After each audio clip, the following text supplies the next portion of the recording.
Бірде мұғалім мектеп оқушыларына мынадай тақырыпта шығарма жазуды тапсырды. Құдай тілектеріңді орындап жатса, кім болғыларың келер еді? Неге айналар едіңдер? Үйге келіп, кешкісін шығармаларды қарауға кірісті. Барлық шығармаларды алаңсыз қараумен болар ма еді? Кенет қолына көңіл күйін бұзған бір шығарма іліне кетпегенде. Көңіл күйі нілдей бұзылды да, жылап отырып қалды. Артынша күйеуі келіп кірді.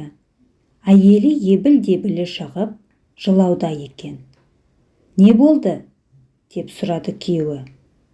«Оқышы», деді ол, бір баланың шығармасына қол созып.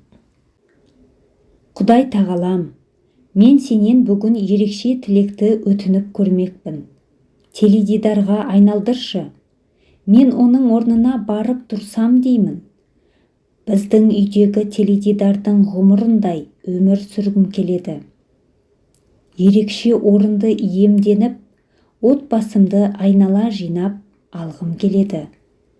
Мен сөйлеген тұста сөзімді бөлместен және сұрақ қоймастан тыңдаулары үшін, үнемі басты назарда болу үшін, ол теледидар бұзылғанда қалай жұмыс жасаса, менімен де дәл солай жұмыс жасағанын қалаймын.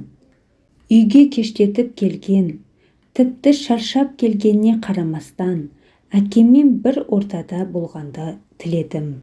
Менің шешем көңілін орнықтыру үшін алдыма келіп, мұңайған сәтінде менімен оңаша қалсын. Ара-тұра ата-анам барлығын бір шетке сырып қойып, аз уақытқа болса да менімен бірге болсын дедім. Құдайым, көп нәрсені сұрамай-ақ қойдым. Маған тек кез келген теледидардың ғұмырындай өмір сыйлашы. Сұмдық-ай, байқұс бала, деп күйеуі қатты дауыстап жіберді.